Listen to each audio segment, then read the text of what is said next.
Je fais de la clarinette depuis la 5e. Et pour moi, faire partie de Passorda, c'est un engagement parce que je suis depuis des années, je m'y tiens et je travaille vraiment en sorte que ça me permette de mieux réussir, de mieux évoluer. Voilà. Et toi, du coup?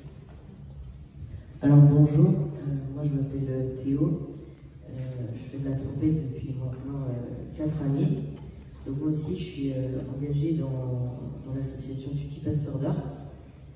Et le but étant d'aider et de tous s'entraider, que les jeunes soient tous solidaires les uns aux autres, en apprenant, en soutenant les jeunes, en les aidant avec nos savoirs, ce qu'on sait faire et ce qu'on sait.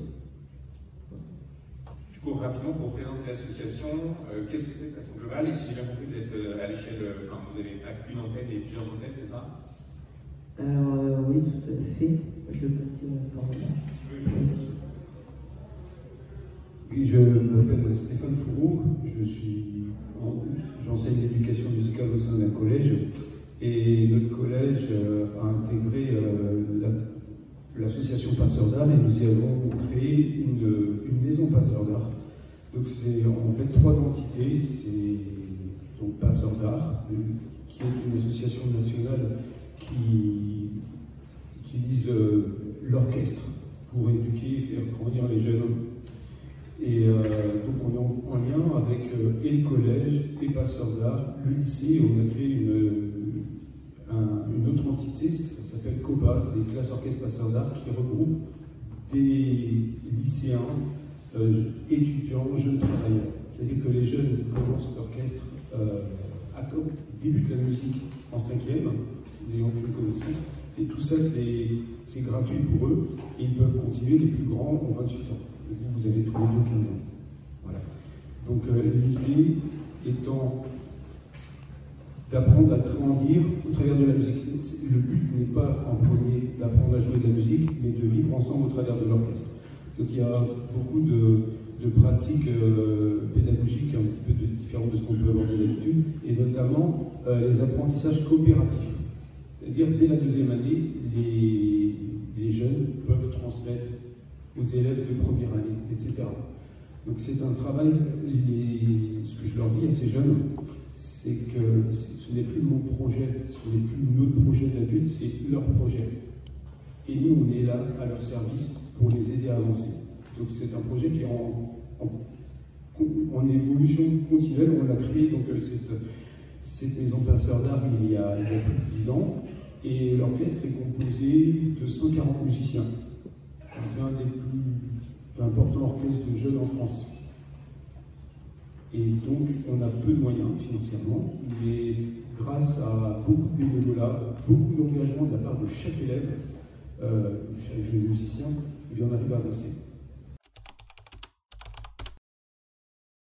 Qu'est-ce que vous pensez, même sans forcément dire que vous allez avoir un impact direct dans la démocratie, et peut-être même indirect, qu'est-ce que vous en pensez, etc., même au niveau de l'engagement?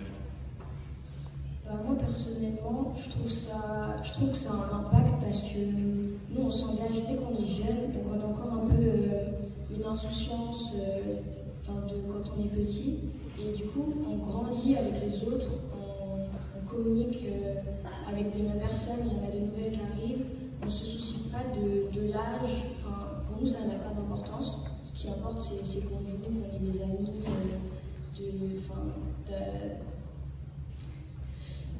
d'avoir vraiment un lien ensemble.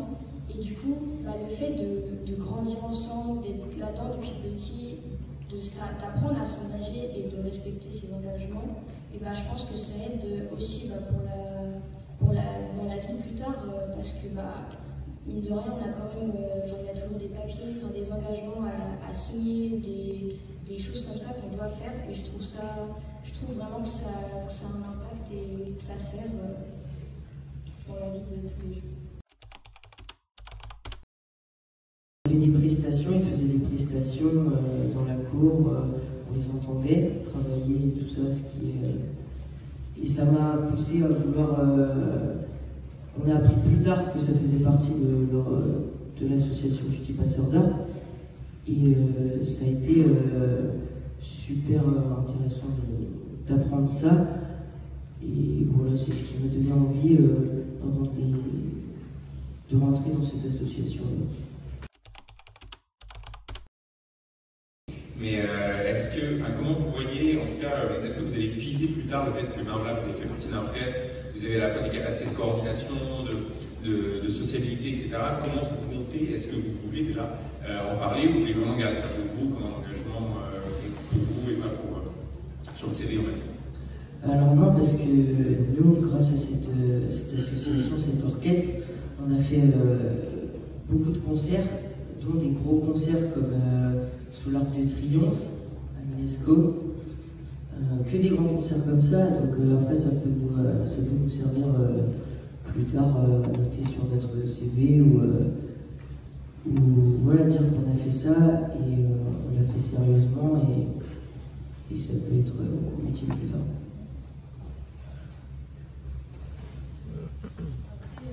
Je pense que aussi le fait de souvent faire des prestations, d'avoir l'habitude de se présenter et de présenter des choses devant des gens, qu'ils soient 20 ou 500, et je trouve que ça aide vraiment après quand on doit...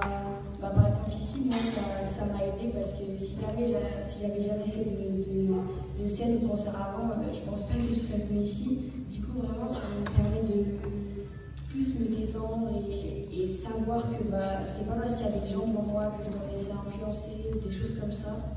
Et du coup, ça sert à ça aussi, un peu l'aspect. Oui, merci. Il n'y a pas que des aussi jeunes que vous, il y a des plus vieux. Est-ce que vous avez rencontré, ou est-ce que vous vous connaissez, mais est-ce que vous aussi, plutôt en tant que littéralement chef d'orchestre, est-ce que vous avez rencontré parfois des difficultés, des gens qui vous disaient, voilà, j'aimerais m'engager dans Passeurs d'Art, etc., mais d'un autre côté, j'ai ces difficultés financières-là qui m'empêchent? Pour l'instant, dans cet orchestre, il y a eu à peu près 500 jeunes à passer, dans la maison de Passeurs d'Art de Fougères, de Bretagne. Et donc déjà, nous, dans le mode de fonctionnement, tout est gratuit, donc pour les collégiens bien sûr, aussi bien l'enseignement que les instruments. Et quand ils quittent le collège, l'idée c'était qu'au début, à la fin des 3e, on cassait l'orchestre, on commençait avec les plus jeunes, et maintenant c'est ouvert à tous ceux qui ont commencé le cursus en 5e. Donc il y a à peu près un peu plus de 60 grands, donc entre 15 et 28 ans. Et ils peuvent continuer, et il y a un accord tacite entre nous, c'est tant qu'ils continuent, on leur prête un instrument. Donc quelqu'un qui va jouer un tuba à 10 000 €, eh bien, il aura, même à 30 ans peut-être, parce qu'on n'est pas arrivé encore à ce moment-là, mais il aura son instrument. Et en fait, il n'y a même pas la question de la rémunération finale. Parce que là, vous voyez, 12 jeunes partent en stage international en Suède, à Göteborg, et il faut forcément des accompagnateurs.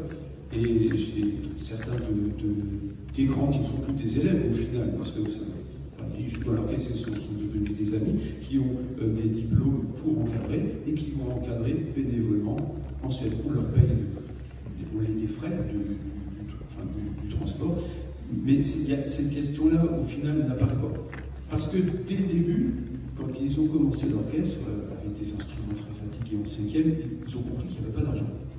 Mais qu'il y avait le plaisir de jouer dans un orchestre, et comme je disais tout de suite, avec le prétexte de pratiquer la musique, c'est de trouver aussi sa place dans la société. C'est-à-dire, il faut s'intégrer dans l'orchestre des 5e, il y a 25 élèves de 5e, puis les 5e vont jouer avec les 4e. Et par exemple, tous les deux, Théo et Tessa, ont fait leur premier concert à l'UNESCO. Et vous avez joué le premier morceau que vous avez appris, donc c'était un tout petit bout d'un grand morceau, mais voilà, ils sont présentés seuls à jouer leurs quelques petites notes à l'Olympia, à l'UNESCO, et c'était repris par tous. Une autre génération, en 2013, a fait son premier concert à l'Olympia. Il y avait Didier Logoud, il y avait, etc. Et vous, dans votre premier concert, vous avez joué à la Sarmentendel avec Lucienne Renaud-Navarre, qui est une grande trompettiste. L'idée, c'est... il ils ont compris aussi que nous, en tant qu'encadrants, parce qu'il y a des professeurs qui vous accompagnent aussi, mais il n'y a pas de rémunération. Parce qu'en fait, quand on parle d'informel en France, je pense que c'est un petit peu le problème, et peut-être un avantage aussi, on ignore, on ne parle plus d'argent. Parce que de toute façon, on ne peut pas.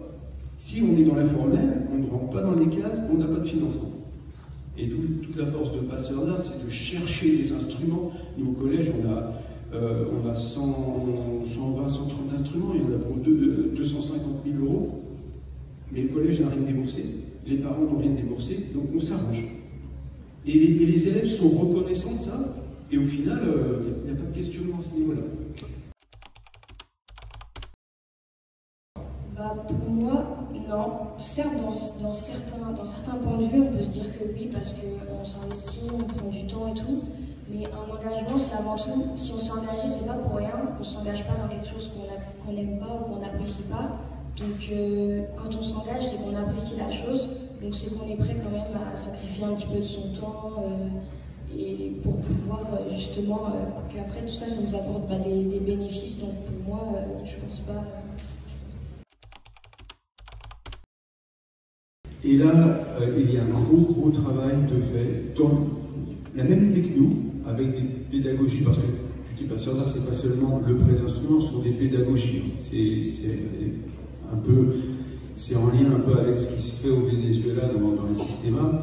Et justement, l'idée, c'est de s'engager auprès des jeunes et avec leurs parents pour leur apporter la musique, pour leur permettre au travers de cette musique de grandir, de trouver sa place dans la société, et aussi de se rapprocher des institutions. Par exemple, au niveau de Passeurs d'Art, ce que disaient les jeunes tout de suite, on a fait des concerts à l'UNESCO, on a fait des flammes sous l'Arc de Triomphe, on a joué au Conservatoire de Paris, et l'idée c'est les jeunes de tout type qu'on dit peuvent aller aussi faire le stage en Suède. Donc en Suède, dans ce stage, il y a 2500 jeunes qui viennent du monde entier. Et justement, au travers de cet engagement musical, culturel, eh bien, on ne parle plus de tout ça. On vit tous une même aventure, on partage la musique, parce que la musique n'a pas de couleur. Et on peut découvrir les institutions, on peut découvrir le monde au travers de son instrument de musique et des orchestres.